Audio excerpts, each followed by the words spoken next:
Hello and welcome to another episode of the Full Force Weekly, brought to you by Generals Joe's Reborn.com with me as your host, Christopher McLeod AKA Diagnostic 80. For today's episode, I'm joined by the awesome Patrick Notpicard Stewart. In this regular video series, we round up all the week's news in the world of G.I. Joe. What is it, Pat? It's a Full Force Sleepy. Hello and welcome to the Full Force. As Pat said, it's a sleepy one today because neither of us have had any sleep, really, have we, mate? I'm very tired. I think I am hitting about 3.5 hours last night. I definitely slept more than that, but the week has been so ridiculously intense that I needed about 20 hours and I didn't get it. So yeah, welcome to the full. It's going to be a really low energy, low stakes episode today. I hope everyone's cool with that. Pat, what was your idea, Pat, when we were talking off camera? What were we going to do? We're just gonna go back to bed and just talk from there. Hey guys. Oh, amazing. Yeah, slap yourselves, says RKW. That's a good idea. Yeah. Whew. Okay, we're in. Energy, pump. We're there. Mountain Dew. You've got Mountain Dew. I have there's a little ghosty cup full of tea. So there's some caffeine in this, ever so slight amount of it's green tea. So there you go. Okay. That Cheers. has caffeine in it? A little bit. Okay. That should get us through. In bed with walkie-talkies would be cool, actually. Yeah, that would be. Talking Joe Mark says, I've had such a crazy week. I'm still working on a ruddy Saturday, so I'm in with you guys. Oh, mate, that sucks. Working on a Saturday. Bumsies. Although you've got to work today, haven't you, Pat? Oh, yeah, I do. So, yeah, we can't run 3 hours today. That's just not going to work. You might be able to, but I can't. Oh, I'll just keep it going for months. Not a problem at all. Yeah, the Full Force Weekly silent episode where you just show slides and video clips. That's actually a good shout, Jamie. We should have done that this time. It should have just been like that would be fun, where we don't see anything. We're just like pointing at things. Anyway, that isn't going to happen today. It won't be the silent issue. This isn't episode 21, but we have got a little bit of news for you. We'll start in the comics realm, Pat. It's Comics Burst news time.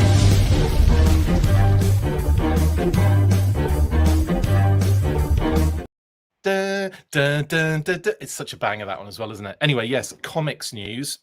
So, SKYBOUND have announced plans for the next 2 miniseries following Duke and Cobra Commander on Thursday as Scarlet and Destro. They also revealed a batch of covers and previews for both first issues that are set to drop in June. Scarlet will be written by Kelly Thompson with art by Marco Ferrari, and Destro will be written by Dan Watters with art by Andre Bressan. You can expect Scarlet to hit stores on the 5th of June, with Destro following closely behind on the 17th.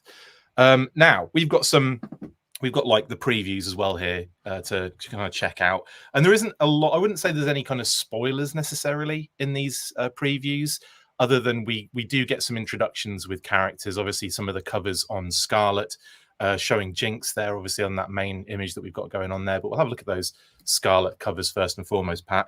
Are there any of these? I mean, are you happy to see that Scarlet's getting a mini series in this kind of run of SKYBOUND?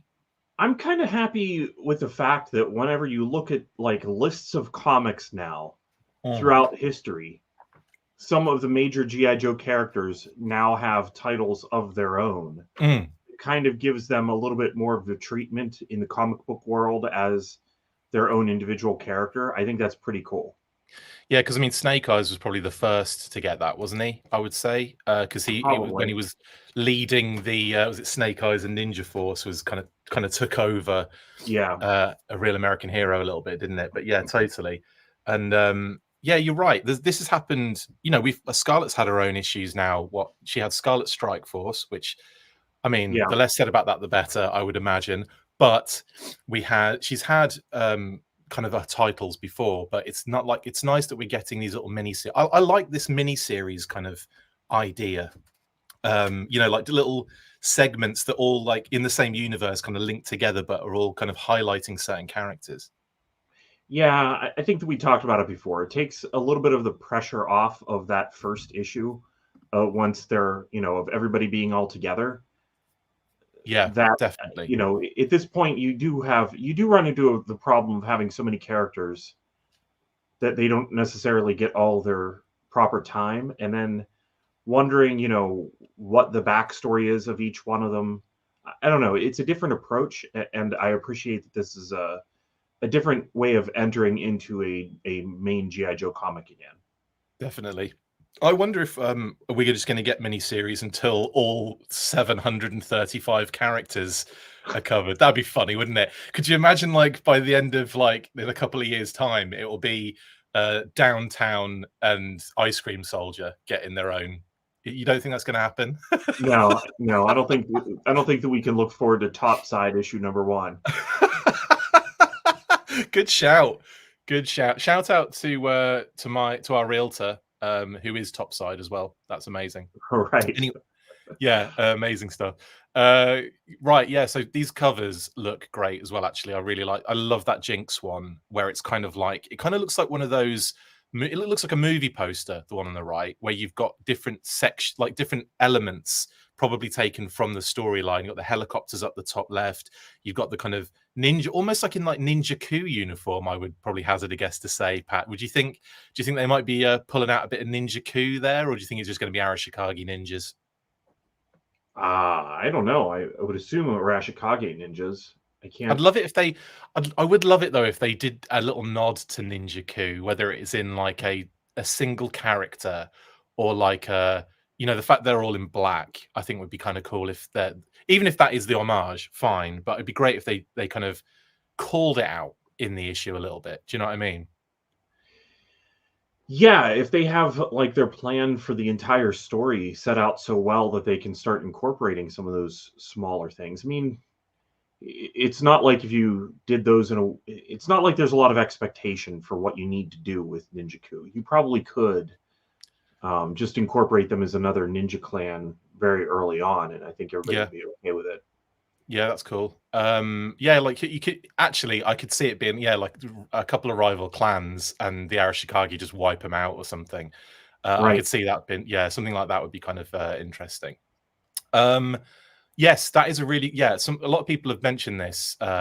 Shout out to I think Ryan Daly and a couple of other people in previous. I think when I posted these covers on the socials, pointed out that there's a crossbow bolt in the A in Scarlet on the Oh yeah, that's cool. I suppose the title logo, which is a really nice touch, isn't it? I kind of like that. There's again these nice little touches, even on something as simple as the font for the lettering of the comic. I love that. Nice touch. Yeah, it is really nice. And yeah, of course, Jinx is going to be in this one. It would appear, and also these are some pretty impressive covers as well. The motorcycle. I mean, Scarlet's kind of quite well known for her motorcycle appearances now after Rise of Cobra. Rise of Cobra. Yes. I can just see there's one bit in that chase when she's on the motorcycle in the movie, and she cuts across some traffic, but it's from a distant shot where I think the Arc de Triomphe is in the background. Yeah, and she's small, but they've CGI'd it, and they kind of have a like pinging between cars and like bouncing off the hood of another car, like, but it's so badly done. Like it just looks like a car. It almost looks like Who Framed Roger Rabbit, where there would be like a bit of animation on real footage. You know what I mean? Do you know what bit I mean? It never looked good. It was rough. I mean, hearing the director's commentary where Stephen Summers is like, "Yeah, this doesn't look real good," in some spots, was a little bit liberating for me. How funny is it when they were in the Delta 6 accelerator suits? What's that accelerator? And you. Yeah. You. What's that accelerate? You. when they dive through the bus, which is like crazy dangerous, and you've put loads of people's lives at risk straight away. But they carve that in half, and there's a shot where if you slow it down, you see the face in the helmet. It's done so quick that you don't see it in passing. But when you slow it down, there's this terrible CGI face, kind of like that. It's terrible. Try and stop that at the right point. It's hilarious. Anyway, that's by the by. And of course, yes, UK Quarrel and the Ram. That was also, probably not an homage to that, but it's another kind of tenuous link to Scarlet with motorcycles, isn't it? But I love this one of her just jumping over some exploding car. That's really cool. And that one on the right's nice as well, with the kind of like almost like the action figure explosion background and everything. Really, really nice covers for Scarlet. Which one's your favorite, Pat, out of those four?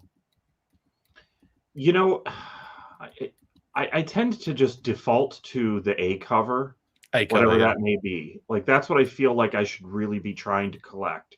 That anything else feels like it's, an alternative, but there's no way. I can't afford. How many issues of the first copy have there been now? So they've done.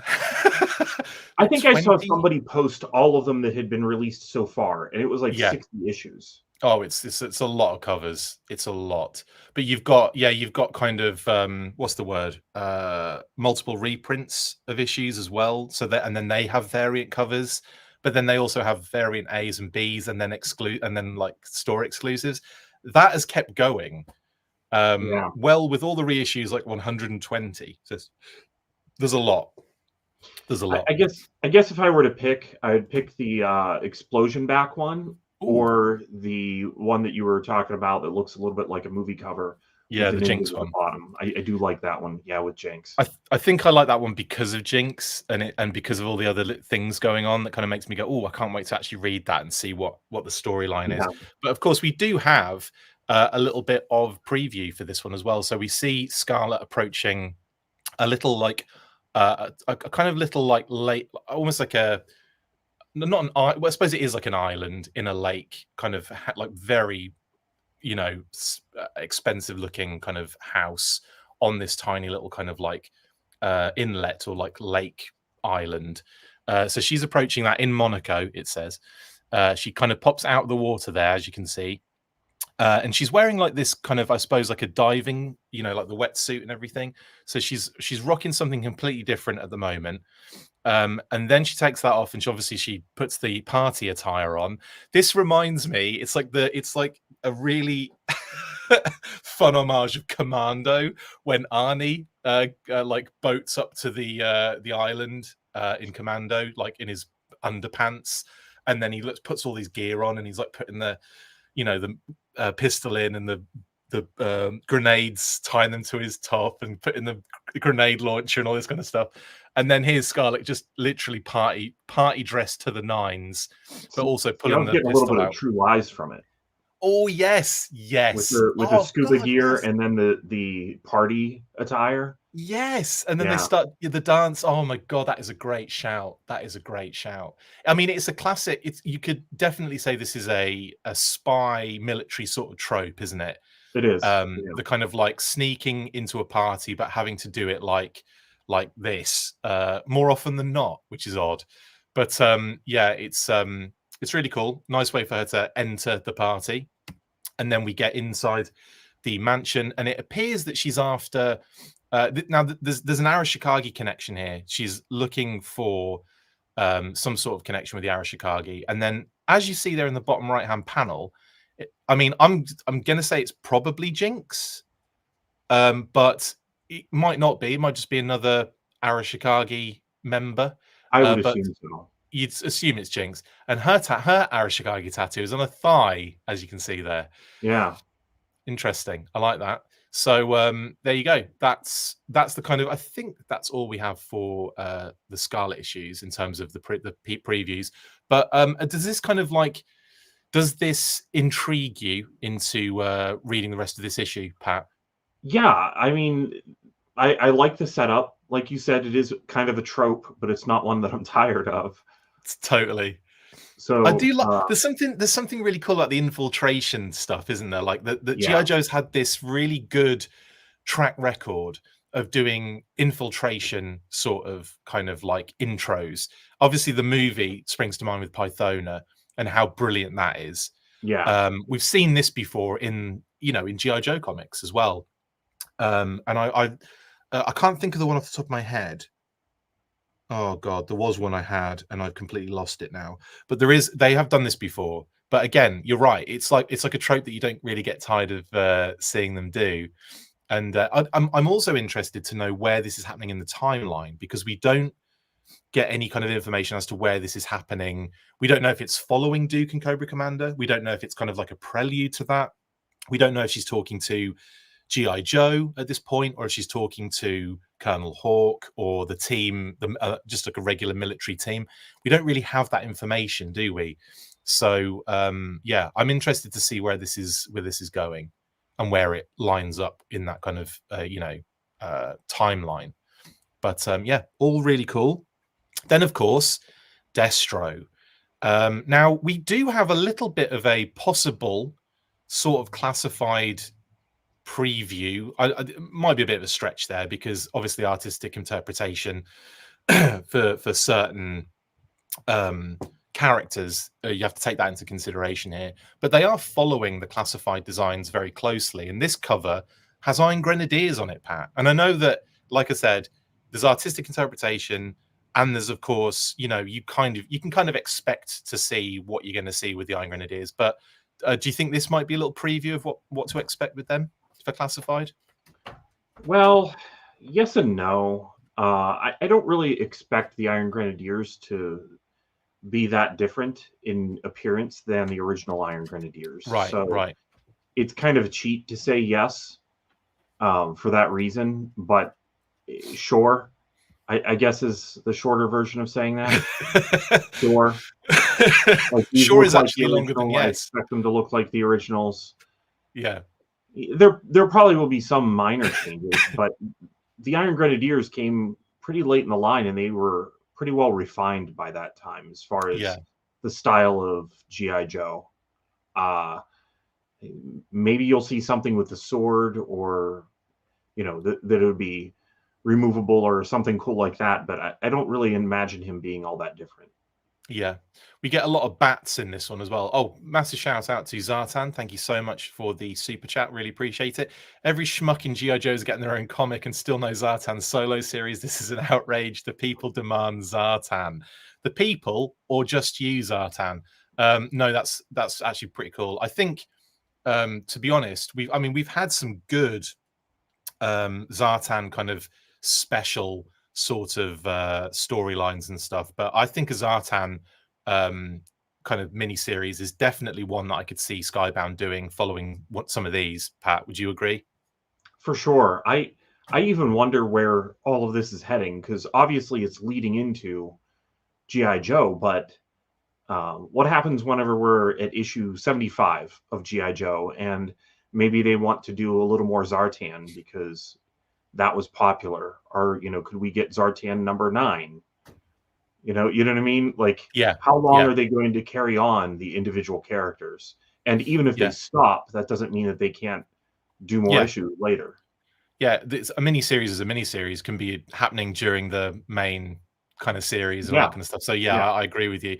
Especially if you put a different title on it, then you're back to number 1 and you're just doing 1 to 5, and then it's that can happen in and around a G.I. Joe ongoing. That's true. That's true.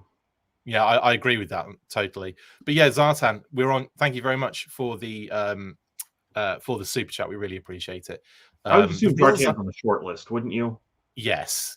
I was actually that was going to be my next question after we talked about Destro, but let's do that now, Pat, while we have that kind of fresh, because I will forget at the end of this. But who do you think we're likely to see in this mini series format before we maybe get to the G.I. Joe ongoing? I mean, is there an obvious one? To me, it's Snake Eyes is the obvious one, right? Yeah. No, Lightfoot is the obvious one. God, there's so many of them though that we could get. I mean, do you think we'll get a Roadblock? I want to say yes. I think Roadblock is definitely on the cards because it's gonna be your kind of core characters, isn't it? It's gonna be the core It is. character hump. But I will say though, as far as core character humps go, I'm down for this at the moment. Like Yeah, I I've was been just like, gonna say that. do you know what I mean? It's not like this is another figure with a big head, you know? It's comics. We haven't really gotten anything handled this way. I say that, and then, one of the issues will come out, and every character will be drawn with a huge head. It'll be a Funko crossover. Oh my goodness, that is hilarious. Oh goodness me. This is what I'm talking about, Angela. That's what I'm talking about. Yes, that's next. 100%. Sorry, that just had me. That had me. Ryan says Roadblock Zartan, Falcon, interesting. Baroness, Storm Shadow. I do think there are probably options there, Ryan. I think Falcon might be a stretch, believe it or not, for me. I don't know. It might be a stretch, but that's, again, like, if we get to a point where some additional characters are being introduced, could they just be introduced? At issue number 90, could you want to introduce a character and just introduce them in their own story before you put them in the main title? Yeah. I think you could. Yeah, I'd be down for that. If the format was, an ongoing arc that then every now and again we would get character introductions in their own little miniseries, that would be great, wouldn't it? And that those miniseries could intertwine into the main story as well, and you could almost read it in that order, like say Falcon issue 1, GI Joe issue 52, Falcon 2, 53, 54, Falcon 4, that kind of thing. You know what I mean? Yeah, so as long as the main title still makes sense to readers, and then you just get more out of it whenever you read the miniseries. Yeah, for sure. I think that's a fine idea. Here's a good shout from Pastor Pierogi. A Mindbender one would be phenomenal, wouldn't it? Because you could really get into some amazing stuff with that, I think, visually as well. Some really weird stuff. I guess the only dangerous thing is that sometimes the appeal of a character is the unknown, the Boba Fett kind of thing. Yes. And if you know too much about them, it can be tough. Like, there's a possibility we could get into G.I. Joe without finding out too much about Snake Eyes, because I do feel that most of the time whenever G.I. Joe is retold, the thing that makes the Snake Eyes story not as appealing as it originally was when Larry Hama was laying it out was the fact that there was a lot of mystery. Yes. And it was told over a long period of time. Yeah. And that gets so lost whenever it's just, G.I. Joe Resolute, and within this first hour and a half show, we're going to tell you exactly how we see the backstory. And it's a little different than last time, but getting it so condensed isn't that fun. I know exactly what you're saying. I think that's spot on. I think the reason we accepted Snake Eyes kind of backstory back in that Marvel run was because it was, drip fed to us over a long period of time.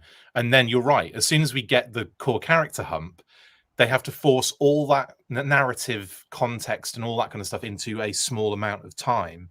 Like we didn't know about the whole Firefly. We didn't know about the whole Zartan situation, did we? Until later on. Then the Baroness finds out that she's been on this kind of this kind of revenge tip for so long, and it wasn't even his fault so you get all these kind of things that spread out over a really long period of time. And you're right, when it comes to the core character hump and having to explain the backstory in 5 issues, it's cramped together and it doesn't feel right. It takes the mystery away. Yeah, totally right. Important. Absolutely with you on that one. Anywho, so we've got some cracking some cracking options from people. Rachel says Mindbender, Cesspool, Headman, Claymore and Rumbler are 2 more that she said. They're amazing. Wild Weasel has been mentioned multiple times. RKW, and who else said it as well? Someone else said it earlier on. Alexander the Great. The LERP team. I like that idea too. But also, again, down the road, as he says, because it's one of those things that's you know, you don't want to have things too condensed. Yeah. Yeah, I love the thought there from Windblade. If they do a Dr. Mindbender, will it be about his days as a dentist? And that would be the whole miniseries would just be him on his daily dentist kind of situation until the last episode where he just gets called up by Cobra to come in and you know do some gross stuff. Imagine that miniseries, just day-to-day dentistry. That would be it for 5 issues. Slaughter would be a good one, but I wonder how that works with all the other license issues and everything. You know, like I think there would be a conversation with the Sarge, and I'm sure Skybound would probably even attempt it if they knew it was on the cards. But that would be for them to have to deal with 2 different license situations. That could be a fun one to do though. Whenever you have the Sarge, you know, available to give input and eager to do so if he was, you know, that would be a really worthwhile one to do. I agree, actually. I think it would be brilliant. Someone mentioned there Slaughter and the Marauders. I think it was Eben mentioned that. Yeah, like that would be really cool. Yeah. Diana says, I'm not sure the Long Range Recon Patrol team will exist in the Energon universe. That's a good point because, yeah, it's a bit of a distant kind of, yeah, it's a bit far away, isn't it, to make kind of sense from a timeline perspective. But maybe there could be a Long Range Recon Patrol in a different war, like, you know, the like kind of like Middle East or, you know, that kind of situation. I don't know. They'll have to. I mean, that'll be up to them, won't it? But I think there might have to be a little bit of rejigging around that to make sense. Yeah, that's kind of where we're at. A lot of that needs to be reworked, but yeah, I agree with you. You could make it be. I mean, it's a fictional world as well. Leon says Sarge would have leaked it by now if he was in a comic. That's true. That's amazing. Dr. Mindbender versus Ice Cream Soldier miniseries. Tac, I like that. That's genius. As if he's helping him with his dentistry because he's been eating too many ice creams. I like it. Anyway, Destro. Let's talk about Destro quickly. So we've got a couple of covers for Destro. I will say as well, we also have covers for Destro and Scarlet that are spoiler alert covered. So obviously, I'm assuming it's either information, it's covers that reveal what's happening in the issue, or it's characters that haven't been shown off in the classified series yet, because that has happened already with a possible Nemesis Immortal reveal on the Cobra Commander cover that has been blacked out. So I think we're getting spoiler alerts, Pat, for some other issues. But again, these are coming out in June. So it's very likely that we'll see those reveals over the next couple of months going into Yojo June, or if, you know, more likely during Yojo June, would you say? Probably. Who knows? I don't know how they plan things out anymore. I'm not very good at predicting it. I'll stick to the predictions on this one. Mark says, certainly there should be some sort of backstory where characters know one another. Stalker hinted in issue 2 of Duke that a friend taught him some fancy kicks. Nice. Good context as well there, Mark, as well, to kind of delve into. Anyway, going along with Destro, we do get another nice cover as well there. I like that kind of almost like Archer intro sort of cover. I forget the art style that this is kind of called, but where it's all blocked out and then some of the blocks line up together and some of them don't, but they all kind of, you know, almost like a collage or montage collage or something, but it's really cool. I like that one. It's nice. And again, we're getting what looks to be here, Pat, in the kind of preview, something that has been associated with Destro and Mars for a long time, and the Iron Grenadiers, actually, this is called out in the Iron Grenadiers file card, but the kind of usurping or the kind of like coups of governments and stuff like that, kind of overturning governments and helping like other groups in that country take over the government with their help, including, in this case, it looks like a lot of bats thrown in like from Mars to help out here. Right. I mean, this seems like he'll probably be provoking things along the way. So that's kind of just what I'm expecting from the story. I don't know. I kind of like the fact that this is something, obviously, like I said, that Destro and Mars and all of that kind of thing. We've seen it before, like I said, in the Iron Grenadiers file card, where they get into governments and they do this kind of stuff and they overturn it and they kind of just basically to take control of certain, whether it be kind of militias or or the actual country involved, and so they maybe can move around without too much issue. They can do their criminal kind of underworld stuff without any kind of issues going on. But we do get like a lot of nice battle android trooper stuff in this preview, and again, not necessarily a reveal as such, because we've seen the bats have been in the classified series now for ages, so it's not like we're getting spoiled here. But again, another issue that does it intrigue you in the same way that the Scarlet issue did to kind of read on? I don't know. Like, honestly, that intro that we've already seen for Scarlet may be a little more appealing to me. Yeah. And and then we get, this is, a lot of people are talking, they're saying, do you think this is Miles Mayhem in here? And I don't know. I doubt it would be. I doubt they would be going like mask, like crossover straight away. Yeah, I don't think so either, but boy, does it look like him. It really does, doesn't it? Like straight up. Mark says, typically we only find out spoiler cover reveals the week of release. That's good to know, Mark. And that's actually, other than that one guy who got all the art sent to him in that video, and one of them was the whole 5 kind of connecting covers, which revealed quite a bit actually on that Cobra Commander side. But yeah, you're right. The actual official reveals are much closer. So I would imagine if there are spoilers for characters on some of these covers, that we'll see those during Yojo June, and that just makes sense to me. It does look like Miles Mayhem though, guys. A lot of people think it might be. We'll find out, I guess, in June. But yeah, I'm really interested, really intrigued with where they're going with these minis, and I can't wait for the obvious Lightfoot and Downtown miniseries, which obviously are going to happen at some stage. Oh, for sure. And Cloud the Robot, the miniseries. If they do Cloud, just like a buddy cop movie, yeah. Just Apsara driving, like sitting on top of McLeod while he's driving around looking for bombs. Yeah, adorable, absolutely adorable. But solving mysteries as well, because it can't just be about bomb finding.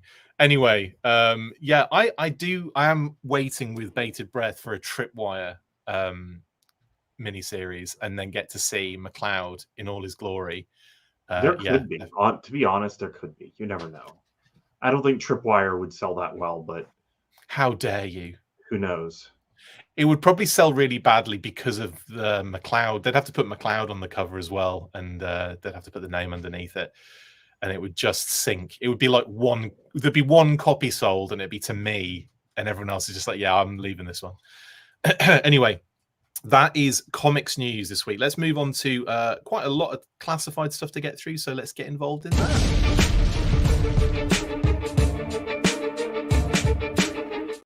Yo, yes, we are dealing with classified. It's been a busy week yet again, with teasers for pre-orders, sneak peeks at upcoming product, and none of it was sneak peek, and items starting to ship already. The Quick Kick Airborne Big Boa Techno Viper Wave has been moved up to March the 21st now. Shipping notifications for the Vamp have started to hit email accounts up and down the United States, and we had not one but 2 teasers for pre-order drops on Entertainment Earth's Drop Zone page.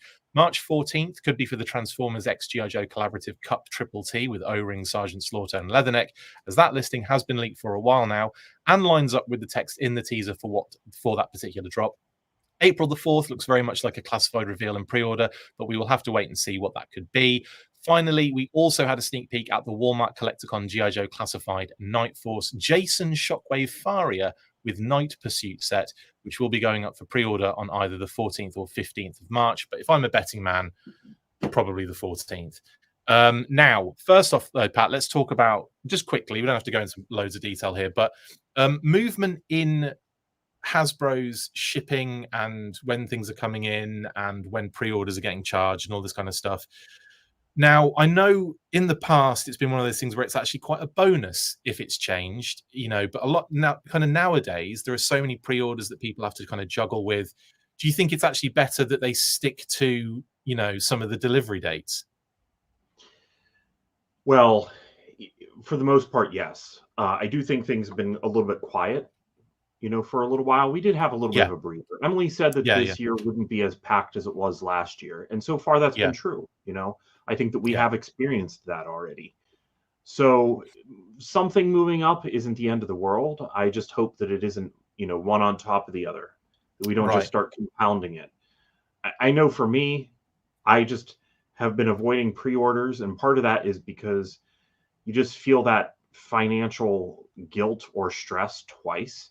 If you Oh, pre-order, God, it's yeah. like once when you're like, oh man, look at the money I just spent, where you click the button, and then when it bills, you feel it again, even though you only paid for it once. Yeah. Uh, Pay for it so once, pay for it twice. I like that. That's correct, yeah. yeah, No, yeah. I So, definitely feel that. and I'm confident I'm going to be able to find most of this stuff. Techno Viper, maybe not, but that's why I did pre-order that one. Okay. That's a good shout. Yeah, because obviously Army Builder, etc., Yeah. etc. That makes a lot of Mhm. sense.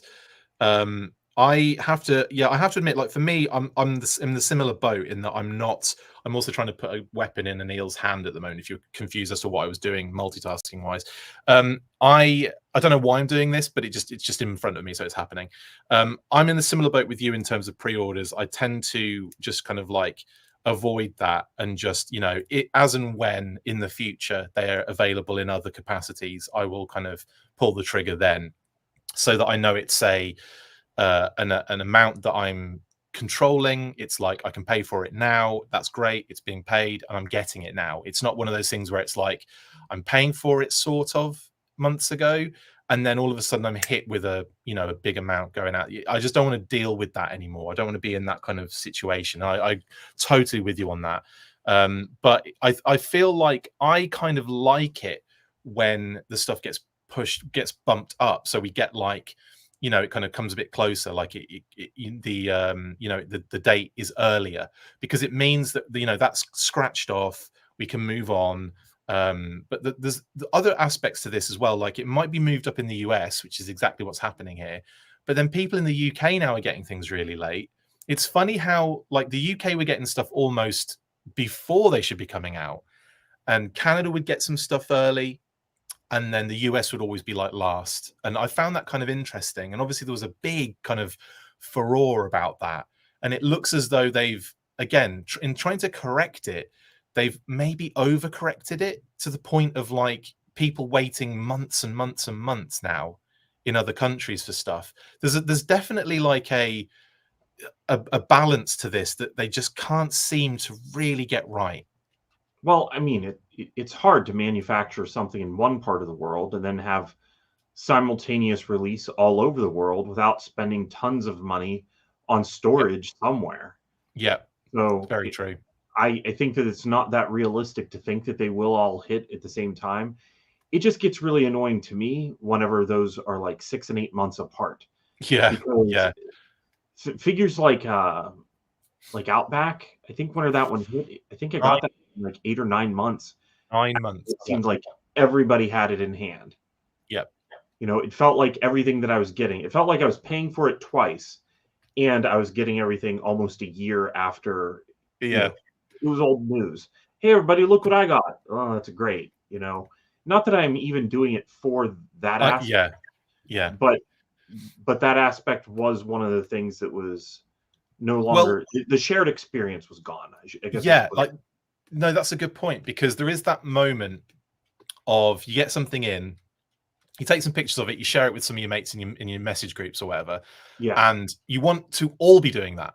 You want to all be kind of talking about it and maybe talking about the figure, but it's not the yeah, case. Like for example, our message group with us two and Adam, and again, I'm not gonna delve into the secrecy right. of our whatever, but we have a message group for the full force. I've mentioned it before, and we'll talk about stuff. But oftentimes it's like Paddy will post something like, "Oh, I just got this figure in," and it's like either a month before any of us have it, or about 6 months after we've all had it, and it's hard to Yeah, like you know, and that sucks because Paddy then can't really enjoy the, you know, that, or we can't Yeah. enjoy that as yeah, it sucks, that does.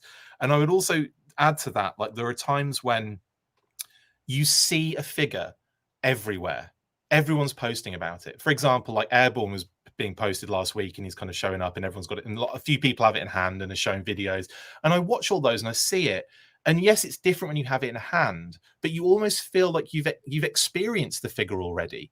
So it's like when it finally comes into you, it's like, oh, right, yeah, I have this now, but I've kind of already been, my mind has already been there. And I've already kind of looked at the details and experienced this, and even though you haven't. And I think that's part of the social kind of media aspect of it, isn't it? Like the fact that that experience has changed so much over the years, it kind of has taken some of the edge off when you actually get that figure in hand. Yeah, and I think that it's also been bad for some of the Tiger Force and Python Patrol stuff. You know, like Dusty, didn't the Tiger Force Dusty hit before the regular Dusty, didn't he? I Or am I thinking of Recondo? Recondo did. I think Obviously. Dusty regular version came out first. Did he? I think maybe I got them in the other order then. Yeah. Yeah, It's but that's just, the other thing. it took ages. Sometimes between the two of them, whichever one came first, one of them's getting overshadowed by the fact that the other one's right around. Like you're seeing both of them before you even have one in hand, even though it was supposed to be experience one and then wait a little bit and reveal the other. Right. You know, it's very odd the way that it's been working. I totally agree with that. Yeah. I think Recondo has done probably the best way in terms of repaints, even though people were absolutely spitting feathers to like saying, why haven't we got Recondo yet? And it's kind of like, he's coming. Do not worry. He is coming. But the fact they did it so they did them really far apart. They did space them out. That's kind of how you want it to be, really. Do you really want to have, you know, like what we've had recently, which feels like the overcorrection of that mistake by having Outback next to each other, by having Tunnel Rat like literally what, months apart? I want to say like there was probably, I'd have to go back and look, but maybe 4 months, if that. Right. In terms of like, you know, knowing that Tunnel Rat was there and then having a Night Force one, like it's like, what? But yeah, like there's I think there's a balance that isn't quite being found in that kind of arena as well. But again, for me, I'm just like, whatever, man. The more the merrier. Bring it on. I think we're finally ready for another roadblock. Like there were way too many roadblocks on top of each other. There you go. That was a perfect example. Yeah, we had obviously, and I guess like, well, we did have the Tiger Force roadblock very recently. Pat, you might be forgetting. So, no, that's what I mean. I think we're ready for that one. Yeah. I think it's fine that they're doing Tiger Force roadblock now, but you know, that's how Tiger Force was originally. It was meant to give people the opportunity to buy something at retail that had been gone for a long time and was a major character. Like Hasbro was finally kind of saying at the time, hey, we need to make sure those old characters get out again. And I think now, you know, if you were late to Classified, you probably have just gone online and bought one of the other roadblocks. But it is nice that there will be an opportunity to get him at retail now. Early on, it was just like, you know, too many of them there, especially when there weren't as many figures out at the time. He was a large percentage of the collection. Yeah, no, I'm totally with you on that one. A lot of people are talking about Ripcord and Crazy Legs now, and how I think, the standard versions of those will probably, I mean, I imagine they'll probably come pretty close to the Dragonfly kind of coming out, like when we get those. I mean, I don't know, actually don't know what's coming in terms of those two figures. I just know, you just from like a obvious, you know, it's obvious that we're going to get repaints of those and they're retro Commander. Of course. So I wonder if it's going to be in that retro sphere or if they're going to do Classified. I mean, it makes sense to do it in the retro sphere, I think, because, you know, it's an avenue to have those figures on those card backs, I guess. Do we necessarily need those figures as well as Classified releases? Probably not. Do you know what I mean? Like, yes, they're Classified releases. What I mean is standard retail versus retro. I think you don't need to have them both in, you know, in both areas, do you? And I think those two could probably work on retro card backs. I think they could work with one or the other. I don't think You're right. they just don't need to be both necessarily. Yeah. Yeah, those are two that don't. Yeah, you're right. They don't need to be both. We've already got the. You've already got the reuse out of them. Like you don't need to do like 1,000 of them. Just like we don't need a standard classified Recondo. Exactly that. And I don't think we'd ever get one. And no. that's But I'm with they you did, on that. go Pursuit of Cobra style. Do something that would be very different. Oh, Pursuit of Cobra Recondo in the classified series. That would be amazing. And you could just use Gung Ho for most of that thing. Right. No, that's a joke. That is a joke. But yeah, that would be wicked with all of the psych out style like solar panel things and stuff. Right. Yeah, that would be so awesome. What was that? I never worked out what that was. I never actually looked into what that was. I think that they were solar panels. I think that's what the point was. Like powering whatever was on his backpack. I don't really know why, because he had the trap, like the bear trap on his backpack. I need to look at the actual file card and see what that was all about. They don't really give you a lot of information on that though, do they, with Pursuit of Cobra and stuff? No. But there'll probably be something on there that I just missed. And someone will let us know in the comments, I imagine. Anyway, yeah, so these have been bumped up to the 21st. The Vamp is coming like now, basically. So that's happening, that's literally being shipped as we speak. Excited for this one, Pat? Or at least to see it in people's hands. I'm not sure if you're actually collecting the big vehicles. That's actually a very good question, because I don't know if I want to say excited.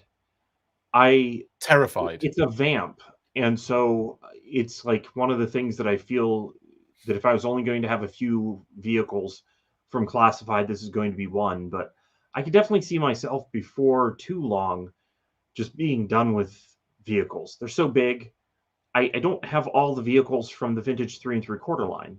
Those are frustrating to me because they break so easily. Yeah. And piecing them together, it's just not a fun experience anymore. Oh, God, no. Trying to get those. So I've not gone back to do that. I do more stuff with Transformers and things like that are equally frustrating instead. But yeah, the Vamp is here. It looks great. And so I'm delighted that they're making it, but I don't know how far into vehicles I really want classified to go. Could you think that 6-inch is good for vehicles. I really don't. Could you be happy to admire it from a distance then, in this kind of sense? Is that something that like you say? I did order one. I ordered a Vamp. I'm going to get one. Cool. But I don't think right. I keep on saying don't pre-order things, and then I pre-order a few things. No, I get what you're saying. I probably have 5 pre-orders in right now for classified stuff. Yeah. I have no, more than that. But it's under 10. It's under 10. Yeah. Okay, guys, it's gone from 0 to 100 in a very quick time, just like the Vamp will in your play patterns. I've got to say, I'm really excited to see it. I'm with you though. Space is a major issue. Like when you think about major issues, another character that might get a mini series in Skybound, by the way. But the Dragonfly's coming in the summer. Where's that going? I'm going to have to utilize the other bookshelf for the Dragonfly. They're going to have 2 bookshelves full of classified figures. It's mental. And I'm talking about the big ones. Like the Dragonfly is going to break people of wanting more vehicles. Like there's going to be a point where the number of people wanting vehicles is going to dwindle. I think you're right. Like pack rats, flight pods, tiny stuff that was tiny in the vintage line is not so tiny in 6-inch, but is manageable. Yeah. But I don't think that you need that many. Like even imagining a shelf of classified and what you'd want out there, I can't imagine it being populated with tons of vehicles being that appealing. Like just one here and there to make it pop is nice, but and the fact that we've got the rumors of a HasLab Rattler in the summer, we've got rumors of a Thunder Machine and Snowcat at retail, or at least at not at HasLab level. That's a lot of vehicles, a lot of big vehicles. It is. And then you've got the again rumors of a Stinger because of the Vamp, and you could throw in a Tiger Sting there, and the kind of the repaint value for the Vamp is high, and I could see them doing a Mark II, a Stinger, a Tiger Sting, Dreadnought Ground Assault. ground assault 100%. Like I could see all of this happening, mate. Yeah. All of it. Anyway, it's the thing is, I think like there's definitely camps of, you know, vehicles are too big, I can't deal with it. But then there's also a camp of give me more vehicles, and that's the camp that they're aiming at the moment. And then I think there's a group in the middle where it's like I can't physically take all these vehicles, but I'm buying them anyway. So there's like the camp of not being in it, camp of shouldn't being in it but are in it, and a camp of definitely being in it. It's like a 3-group scenario here. It's just a matter of economics and when that finally breaks. Like when will people finally say I'm not buying this because it's too much. I have too many things. I agree. But as some people said, they're getting rid of things to make space. So who knows? We'll see. We'll see how it goes. Anyway, dude, Walmart Collecticon sneak peek. It's not sneak peek. It's Night Force Shockwave. Now, this obviously leaked the night before. Shout out to... Thank you, by the way, for sending us the image that I've now very rudely forgotten. But massive shout out to... I'll get there in a second, guys. Was it that long ago? Hyper Shorter from X, Twitter/X. So thank you very much, Hyper Shorter, for the image. It wasn't this image. It was the one of him on the motorcycle. We didn't know it was Shockwave necessarily. We had an inkling, didn't we, that it was Shockwave, but because of the secondary and the digital camo, but we weren't 100% sure, but it did turn out to be Shockwave. Thoughts on this then, Pat, as a Walmart exclusive release? Because I don't think I haven't really spoken to you much about this other than when answering that question that you had for me in the group. Yeah, no, I mean, I even said last week, I think that Shockwave is the popular one of the vintage line of Night Force. They're all popular. Night Force is incredibly popular. But Shockwave just seems to be the one that people really like because a lot of people prefer this one over the standard Shockwave. Yeah. So it was just, I kind of expected him to be made quickly.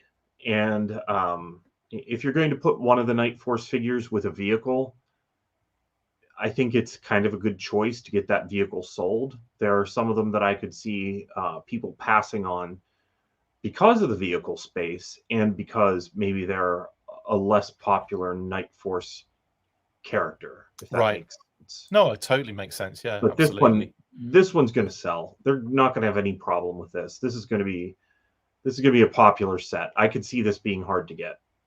Don't say that, because I'm in that. I'm not going to pre-order it until I see it, kind of mode, which is a bad idea, isn't it? But sometimes it's nice to walk into a place and get it. This one, what is this exclusive to, or where is this going to be? It's Walmart Collecticon. Okay, yeah, Good luck. Yeah, that'll be fun. Walmart and their exclusives, it's still not good. I agree with you 100%. I will like a couple of things on the actual figure. Obviously, it's not all the previous Shockwave build. There are differences on there. I think Scrap Iron's legs, I was told. I'm crap, by the way, at knowing what the builds are because I don't pay attention to it when the figures come out. And it's only like much later on when people have talked about it and like pointed it out that I actually realize what we're looking at. So yeah, I believe we've got some sort of different, slightly different build on this figure. Obviously, the same head, cap, secondary. That will make sense. That makes sense to be Shockwave. Yeah. And I love the fact though that they added the digital camo onto the pants and the hat here to kind of make it a little bit more interesting. Because obviously, again, that Shockwave is a banging vintage figure, but they did this with a lot of the Night Force. They kept the decos very basic, didn't they? To kind of like maximize, I guess, profits with these particular figures, keep the deco kind of ops a little bit lower. So I'm kind of glad that we've got a little bit of digital camo on this particular Shockwave character. It does kind of add to it being Shockwave a little bit on the classified version. It does. I think they kind of went this way with the 25th one, which was that actually a Rise of Cobra one? Shock Blast, Rise of Cobra, yes. He still had the camo on him. Yeah, he did. Yeah. It was Shock Blast, wasn't it? And it was Yeah. what did he come? Was it a 2-pack or did he come with something? It was a 2-pack. Yeah, he came in. Was he the one with Monkey Monkey Wrench? Maybe. Wrench? Monkey Wrench, yeah. Yeah, I Chuck think Norris, so. the Chuck Norris Monkey Wrench figure. Yeah, definitely. Yeah, and at this point, all the holsters are just breaking off that figure. Like just sitting, if Ugh. they sit in a bag, the left holster for whatever reason just falls off eventually with the plastic shrinking. I Don't know didn't know why, that. but Oh, yeah, I've interesting. seen a lot of them broken and just sitting around. Like I'm afraid that if I went and looked at mine, it'd be broken. Oh, I'm gonna have to have a look at my 2-pack when I get home and just see what's going on in there now. Yeah, There are these little things I need to check when I go back to the UK because of these like conversations we have where you're like, oh, that figure's dissolving now in its own goo, and I'm like, oh God, no, is it? I have to check mine. I know like globulus is also a little bit of a kind of like a bit of a leakage issue on that particular figure, isn't there? well, I think there might be some sort of chemical reaction that's happening with the metal and the plastic, and I'm pretty sure that one of the plastic swells. I've seen a lot of globuluses with cracked backs. A lot Also, of them with cracked backs. well, that's the problem when you start, manufacturing in Cobra La as opposed to China, then that's what happens, isn't it? Yeah, yeah, sure. There you go. And then obviously you've got the packaged version here. Again, looks really nice. What do you think of the motorcycle? Do you like the deco on that? Probably see it better there. That kind of Needs copper and orange. It needs orange. yeah. Yeah, if it's Night Force, it needs orange. It's a huge miss without it. I get what they're doing. It's appealing to the crowd that just does not care for bright colors on their stuff. But sometimes modern figures get a little over subdued, if you ask me. And Mm. I get it to have it actually appeal to people now for the nighttime colors. I don't care if it's a Night Force vehicle. I want some orange. Would you have been cool with the orange barrel machine gun? Yes, that's actually the part that looks like that's where it belongs to me. Yeah. Maybe somewhere in the tires there or something. Yeah, like on the where the Um, copper is, you could definitely do orange, couldn't you? And yeah, and a little bit of glow in the dark. Like, how does that logo not glow in the dark? I don't know if it does I or mean, not. if I'm going to be stealthy at night, I'm going to wear glow in the dark, right? I wonder if it is glow in the dark, and This we'll is the find part that out. where this is the part where if we did do this, laying down, we should have like our glow in the dark stuff on too, Yeah, so that we lights out. Yeah, yeah, just lights out. literally our lights for our faces could be the glow in the dark figures off screen. God, that would be Right. freaky. Like it'd be like night vision, like looking at us in night vision. It'd be so weird. What about okay? The other thing that a lot of people are talking about here. Actually, before we get onto that, because that is a bit negative. Do you like the addition of the steel core kind of helmet here to make it like because Clutch has got like a slip-on like steel core helmet. They've repainted that particular one, so this is going to go over the balaclava head. Is that a nice touch? Do you like the fact they've got like a kind of like a steel core driving helmet sort of thing going on here? They're using it so much that it's becoming less special to some Right. degree, which is a real danger, I think. But I also don't hate it. If that just kind of screams this is GI Joe gear, then I guess it makes sense for the faceless um, Steel Brigade. This is me as a GI Joe kind of thing. Right. To just be wearing that, I really liked a lot the Anti Venom Task Force. I loved that team. I loved the idea of making a team of characters that was more than just a repaint, that they were going to Mm, get the universal helmet as well. yeah. And I would love to, honestly, I would love to see that again. If they did it like an Anti Venom Task Force as a few exclusives, I'm sure that I probably would be the only person excited, but I don't know. I like that deco as well on the I do anti-venom. too. Yeah. Yeah. Some good Um, figures in that set, actually, dude. they Like, did. yeah, Yeah, and I that was really like one of this. the few times where some of those 6-packs actually came with the character-specific accessories as well. So Yeah. that was a good set. But yeah, I also, it's okay that it's with this thing. I don't yeah, hate it, but it's not my favorite. I'm not gonna just disagree with you for the sake of disagreeing with you, but I've got to say that like I do like the fact that we're getting steel core bits and pieces here and there because it allows for a very cool display of multiple steel core kind of team. Mhm. I kind of like that. Like, I like, the fact that it doesn't have to be Shockwave wearing a steel core helmet. It can just be like steel core, another version of a steel core trooper, which I think is what they're trying to do. They're throwing that in there as well to make you go, well, I have to army build these now. What the hell? I think there's a little bit of, there's a bit of gamesmanship here from Hasbro. I think they're putting things in here for army building purposes, knowing that some people will be like, well, I need like a bunch of these now. Some people have even said in the comments as we've been going, I need 2 of these. Al, for example, has said that immediately right now. But I can see a lot of people have said that in the comments already, and in the stream I did before. So it has that effect, not necessarily on you and on yourself or other people. I'm not going to be getting 2 of these. I'll be happy with just 1. But I know it's going to have that effect on a lot of people who see steel core things and are like, yeah, I need to army build this. So I think there's a bit of gamesmanship from Hasbro going on there. But at the same time, I'm glad they kind of included it. I like that aspect of it, because just Shockwave on the bike, I definitely feel would be missing something if he wasn't wearing some sort of helmet. Not like from a super safety point of view, but like I feel like it makes sense for the motorcycle. Breaker's got a helmet. Duke's got a helmet. No, he hasn't. Does Duke have a helmet? He doesn't, does he? That's dangerous. Tiger Force are dangerous, man. They've got Duke riding around on a ram without a helmet. Son of a... Anyway. Yeah. Anyway, well, I like... 25th Shockwave had a helmet, though. Or Shock Blast had a helmet.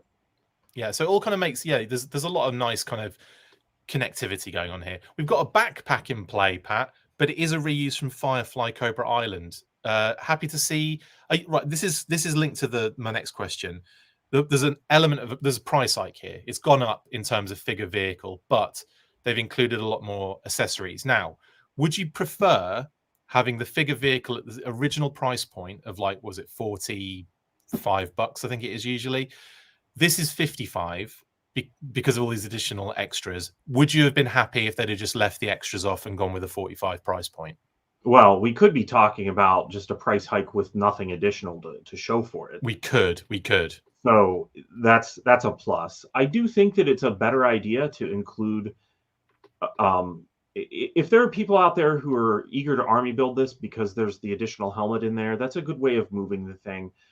I think it's always a great idea to have multiple uses of a figure in order to make sure that things don't go to clearance. Because obviously, comparing this to Duke, this is a better value than what we got with Duke. A lot better, in my opinion. Yeah. This is a better release.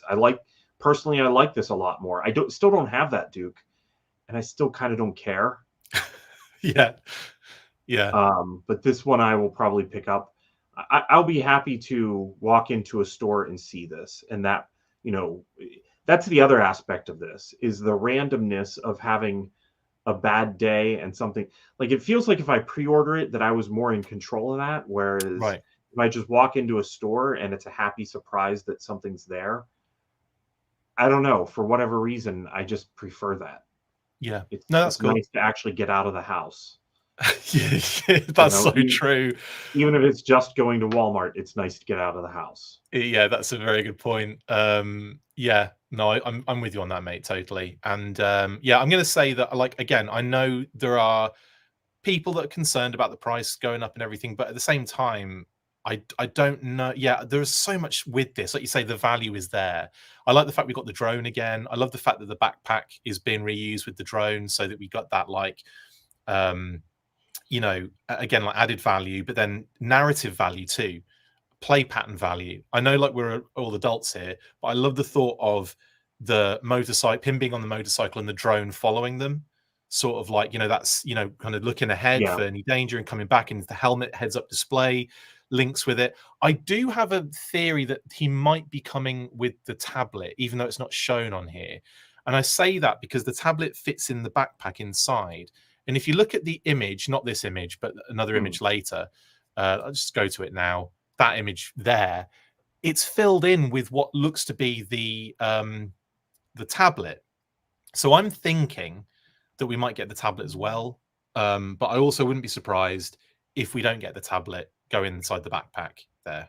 That's from it fits in from behind, right? Yes. So if you, I'll show you what actually. Like inside the backpack, right? Yeah. If this is the Firefly That's tablet what I inside the thought. backpack.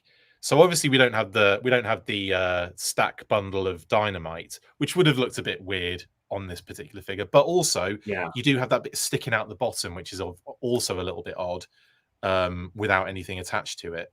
So yeah, I don't but know. I I'm do. not confident that it's there, to be honest.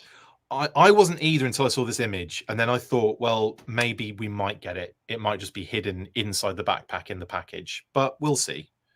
We shall see. I'm also going to put it on Shockwave here to see how it looks. There you go. He's wearing it. Anyway, yeah. So just want to come back to this before we move on, Pat, and that is this kind of the only thing I can see on this in terms of homage is the location, and that it ties in with all the other Night Force locations, the cave, the entrance of the cave, the dark energon crystals. I don't think there's anything else going on here. Have you been able to spot anything? Because I haven't seen anything on this. I don't see anything. No. No. Nope. They do highlight. This is also interesting. They highlight the patch. So we're getting the patch again on this figure. We're getting the Griffin holding a light over the globe patch that Big Ben and Tunnel Rat have had. They're also highlighting the logo, the Night Force logo. I'm almost convinced it's glow in the dark now, and I know like it probably won't be, but I think that would be a nice touch if the Griffin and the logo were actually glow in the dark. I think that'd be a really cool touch. It would be. I mean, if they only had glow in the dark stuff on the vehicles, I think that would be fine. But since we haven't seen any glow in the dark stuff so far on anything Night Force, I don't think that they do. I love that comment by RKW. Sandar is there, you just can't see him totally. Or we see him, we just forget every time. Immediately forget that he's there. Oh, there's Xandar. Forgotten. Oh, there's Xandar. That kind of thing. But like goldfish. Leon has asked, where have all the Easter eggs gone? Well, on this one, yeah, we are. They're starting to minimize that a little bit. We didn't get many Easter eggs in the last set of reveals either, did we? We got Easter eggs again, like locationally. And I can't believe I missed the fact that the Night Creepers on the Statue of Liberty happened in the comics. I can't believe I forgot that. Yeah, I didn't remember it either. I did remember them in New York. Yeah. But I didn't remember the Statue of Liberty specifically. Can't believe I messed that up. But I've rectified it since by making a post about it on our socials. But in any case, yeah, those are the only real like Easter eggs I could see. And obviously that Night Creeper one was a pretty big one with the Statue of Liberty. But in terms of everything else, we just haven't really been seeing a lot of Easter eggs, and I'm quite surprised at that because they were loving that for the longest time. We were getting all sorts of stuff crammed into the backgrounds, weren't we? Right. Well, I mean, there's also a bit of commitment whenever you're doing Easter eggs of things that are coming soon. Yeah. So I think that maybe things just have to be planned together and given the green light together before you get things like we did with the Vamp with, the ferret driver in the background. Yeah. And that kind of stuff. So I can totally see why we don't necessarily have a bazillion Easter eggs. Yeah. No, I'm with you on that one. They'll probably go back to that. They will. Yeah. The one that springs to mind very recently is Metalhead's card back that had Norgahide on the train in the background. Yeah.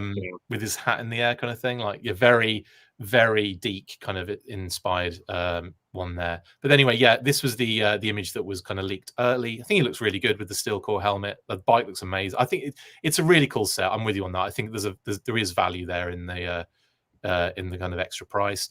Of course, it's Shockwave, and this was just to show the two secondaries next to each other more than anything else at the time.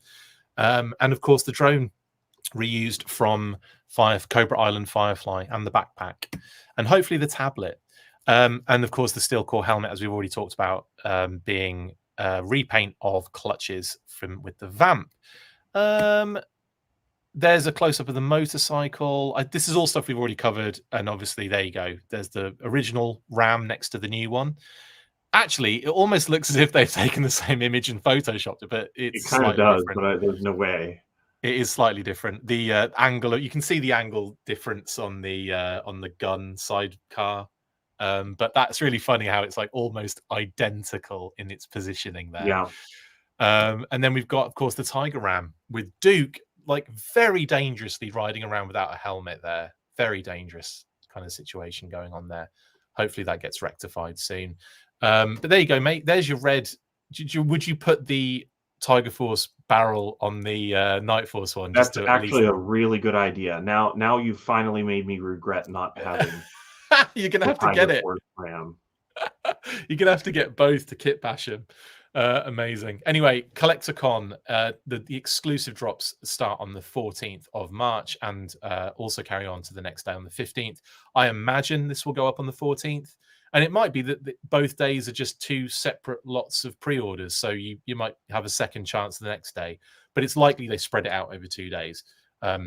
Anyway, be there and be ready on the 14th for Walmart Collecticon. Now, as well as that, Pat, we've had these.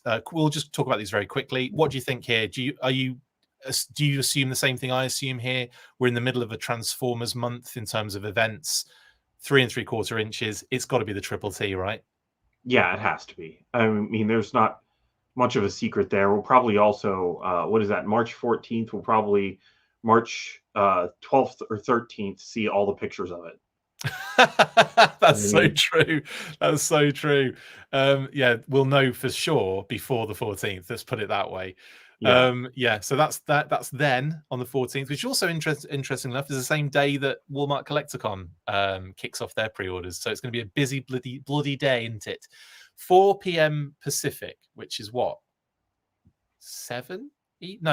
No, Eastern. That's 1 p.m. right? And then we've got daylight savings time this weekend too. So oh my god. Yeah, so we lose an hour right now, right? Oh, I can't be losing any hours, Pat. Pretty There's sure there's already not enough in the day. RKW has asked why not Prime and Mobat? Because the Triple T's been in development longer, so it makes more sense. That's been in development longer than the Prime and Mobat. And the leaked information, I think they came out. The Triple T came out before the Mobat came out in terms of leaked information. Mobat would be following the Triple T. So that's why we are assuming it's the Cup and the Triple T on the 14th. Next one, April the 4th, Pat. Just when you thought you had maybe a bit more time going into Yojo June, find out what this action figure launches before the average Joe. Sign up for an alert and we'll say yo as soon as it launches so you won't miss out. I'm assuming this April the 4th is going to be for the retro figures and the Cobra Ferret and Ferret Scout, but only based on the fact that we've had those renders recently. What would you say to that? I think that's a good call. Yes. I'm still eagerly anticipating those O-ring figures to be pre-orderable because there was that brief window on Big Bad Toy Store where they were available and I didn't get that. So yeah, I wouldn't worry about that. You'll be able to get those. Oh, I know. I just want, like, I say I don't want pre-orders, but when it comes to O-ring, that's or any 4-inch GI Joe. Well, not really any because they don't have the highest stuff. Are you excited? Are you jumping in on like the collabs then as well? Are you kind of all in on those? You mean the Transformers? Oh yeah, I've gotten all those. Yeah, and I've pre-ordered those as well. I've been excited for them, and it probably would have been better if I had waited because so far all of them except for Soundwave have been like half off. There's been some really good deals. So if people aren't pre-ordering those and you're just kind of taking advantage of that, I don't blame you. But for me, I've really liked those. So I'm surprised it's been going as long as it has. Yeah. I wouldn't be surprised if Prime as Mobat may be the last one that we would get. Yeah, no, I could see. I could see that definitely.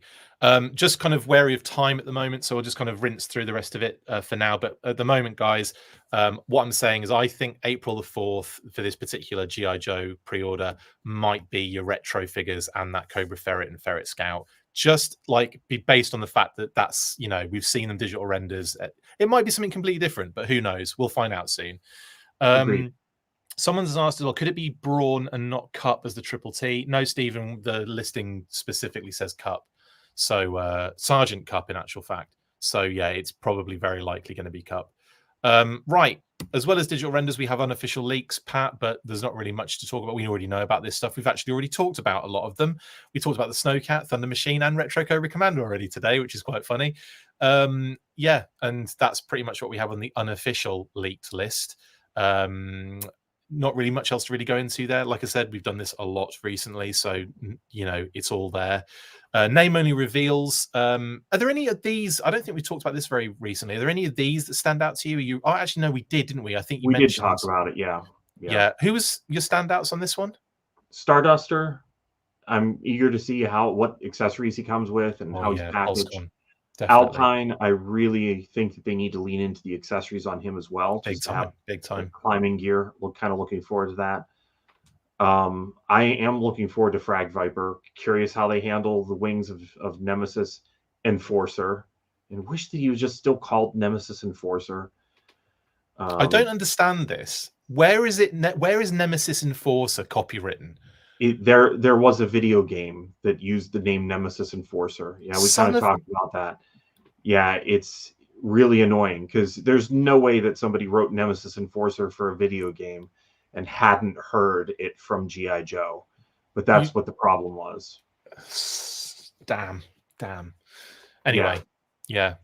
But yeah, I'm with you on that. I have no idea what the blooming wings are going to look like. Probably, I mean, you can probably hazard a guess at the leaked covers for Cobra Commander's comics. You could probably argue we probably look very similar to that. Yeah, there's not a bad one in here. All of these are going to make for a good figure.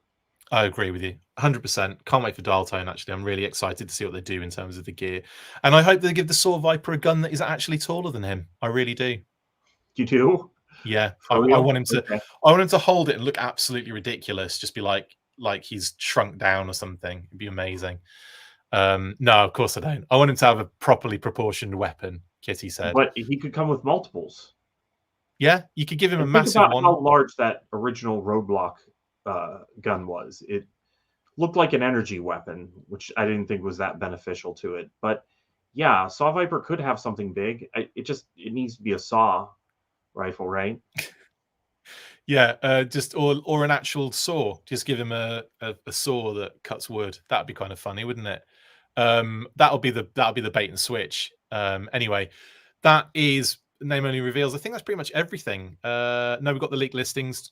Nothing's really changed on this since the last time, other than we know that Shockwave and the Ram, or Shockwave and the Pursuit, I just couldn't fit Pursuit in there, are Space Ghost. I think it's just nice to have this in here at the end, just to kind of give people a snapshot of where we currently are. I think this is a good thing to have in here.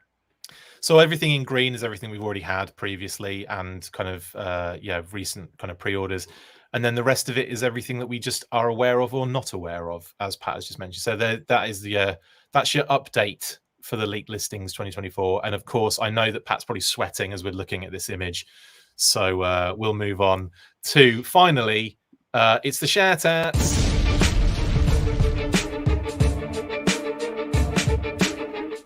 Right then, Pat, go for it, mate. Shout out, as always, to Philip. It is March, so he and I probably need to communicate about getting an episode up this month. I have not begun on that yet. Not enough communication going on between Pat and Phil there, obviously. Oh, we talk all the time. I talked to him a bit last night, which, as we talked, my last night was only 4 hours ago now, or whatever it was. Oh, mate, let's finish this up for you so you can immediately go to work.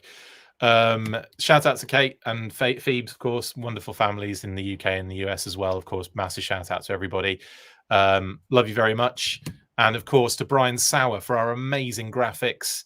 And also, of course, the head of Assembly Required, which is coming to Iowa. The 13th annual Assembly Required is coming to Iowa, Des Moines, Iowa, on the 8th and 9th of November of this year. And it looks to be Destro Iron Grenadier themed, which is very, very cool. Can't wait to see what all that is about. Then, of course, shout out to Adam Riches, our very own Adam Riches, who appeared on A&E's WWE, too many W's there, WWWE documentary series for the Sergeant's Slaughter documentary. This was at Joe Fest, I think this was filmed at, and yeah, he even got on the episode, so that's really cool. So if you haven't checked that out yet, I think you can see it on A&E on demand, or you can purchase it on YouTube, in actual fact. So they're the two options. You can check this particular episode out. So massive shout out to Adam and the Sarge right there. Did you watch that, by the way, Pat? I did not. I saw the brief clip of it, of the Adam part with Adam in it, but I've not watched the episode, but I would like to. Yeah, I need to see it too. I did 100% watch Adam's little clip that he shared, but I did. Yeah, I haven't seen the episode yet, but I definitely want to. I can't pronounce that because that is an amazing name, and also the font being used is incredible. Guys, I want a link for the remix track that you use in the title cards. It's technically music that I created, so there's no link necessarily for it, unfortunately. But thank you for shout out for the music. We do enjoy the music here, don't we, Pat? Oh yeah, for sure. I see you nodding away in the background. Also, shout out to Skeletron. The Wolf Trooper is back in stock. Link in the description, of course. There he is on screen. Pat is showing him off. I'd show you mine, but he's upstairs. Yeah, he's actually in our living room. More than one of this is definitely one to pick up at least two. Yeah, because obviously you can create Skeletron by unscrewing a little bit and putting a different head in, which is really cool. Yeah, so check that out. Then also, massive shout out to Kickley, of course, as always. Just been absolutely bombarding us with G.I. Joe related sketches. Now, I believe a lot of these are for commissions. The Tiger Force Ripcord one is an absolute beauty, and I think the person who it's for is in the chat at the moment, at this very moment. So that is a really cool one. Do you like that, Pat? Do you like that he's kind of delved into a little bit of unreleased Ripcord there? I do. I mean, it's neat to see Ripcord in something other than just green. Yeah, true. So it is nice to see, and obviously I've been wanting those Tiger Force figures for a long time, the unreleased ones. Absolutely. So yes, this is cool. The Dusty one and the Desert Scorpions one is a good one as well, and he did that as a video. So he posted that as a video yesterday or the day before, which is really cool to see his process of, like when he puts all the black lines around, kind of the actual characters after the fact. So he paints it, and it all looks very like there's like this blur almost, and then he starts putting the lines on, which look really cool. It's a cool little technique. So I like that. And yeah, so that Dusty and the Desert Scorpions is a really good one. And Ryan's already mentioned this, but mate, I'm on it today. I'm on it. Okay, he's got the Snake Eyes and Scarlet smooching one, which is a nice. That's a really cool one. I like that. But then also this was posted. This was it a few not long ago? Beachhead scaling a building and firing as well. That's very famous, iconic submachine gun that he has as well. What do you think of those ones, Pat? Fans? Well, they look great. Yeah, I like both of those. Very nice indeed. And that's it for the weekly. We got there, and Pat's got about 5 minutes to spare. So sorry, mate. We did well. It wasn't 3 hours this time.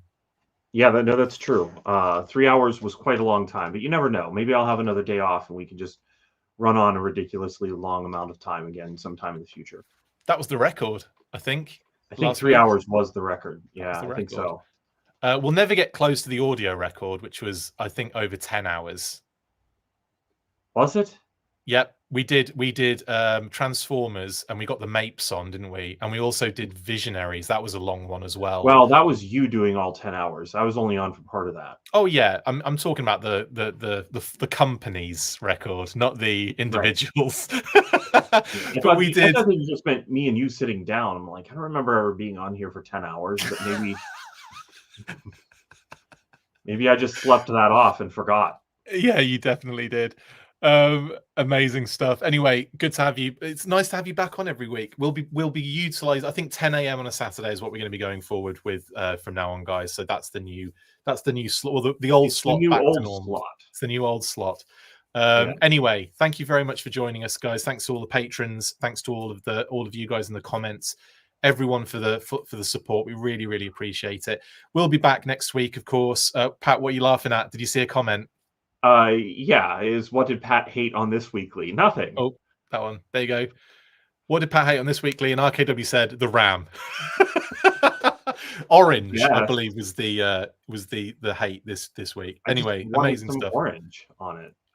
Anyway, stay fresh, cheese bags, and of course, as always, you know what to do after 3. 1, 2, 3. Full force.